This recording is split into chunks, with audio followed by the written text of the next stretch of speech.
როდის გადასრულდება ეს რუსეთის და უკრაინის ომი? 3 წელზე მეტია გასული. ან ეგ ჩვენი ხელისუფლება რეებს აკეთებს. როდის დასრულდება ეგ ქაოსი? კიდევ რაღაც ახალი ვირუსი მოდისო, გაიგე? აი ტრამპი უეჭველი დაასრულებს ამ საშინელებას მსოფლიოში. არ დაიღალე იმით, რომ შენს ფოკუსს და ენერგიას უთმობ გარემო ფაქტორებს. რუსეთის და უკრაინის ომი აუცილებლად დასრულდება. საქართველოსაც ოდესმე ეღირსება ნორმალური ხელისუფლება.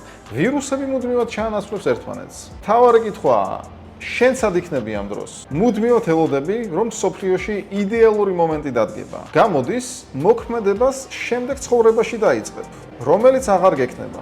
მე ვიცნობ ძალიან ბევრ ონლაინ ბიზნესმენს უკრაინაში, ვინც თავისი ბიზნესი განავითარა მაშინ, როცა უკრაინას ყველაზე აქტიურად ბომბავდნენ. ისინი ახლა მინიმუმ $10,000 შეულობენ თვეში. შენ შეგიძლია რამდენიც გინდა, იმდენი აბრალო ყველა შენი წარუმატებლობა სხვა ქვეყნებს და ვირუსებს, მაგრამ ეს გადაბრალება არანაირად არ ამარტივებს შენს ცხოვრებას. დარწმუნებული ვარ, რომ შენ გაქვს ცოდნა, რომელშიც ძალიან კომპეტენტური ხარ, რომელშიც მეგობრები რჩევებს გეკითხებიან და მათ ეხმარები.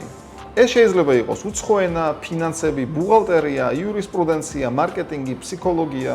წარმოიდგინე, შენ უკვე გაქვს ცოდნა, რომელმაც შეიძლება გაგხადოს ძალიან წარმატებული ადამიანი. ერთი კითხვაა მაშინ, რატომ არ იწყებ მოქმედებას ამ წამსვე?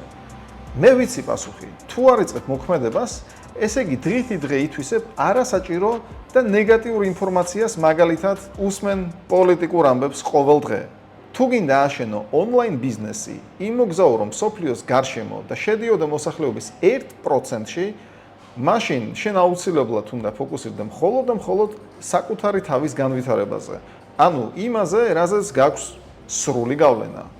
თუ გსურს გაიგო, როგორ შეგიძლია გადააქციო შენი ძვირფასი ცოდნა მომგებიან ონლაინ პროდუქტად და აწარმოის მსოფლიოს ნებისმიერი წერტილიდან ინდივიდუალური კონსულტაციისთვის, დაწერე კომენტარებში სიტყვა დიაგნოსტიკა. არავინ მოვა შენს გადასარჩენად. არც შენი ნათესავები, არც საუკეთესო მეგობრები და არც დონალდ ტრამპი. აიღე სრული პასუხისგებლობა საკუთარ მოქმედებებზე.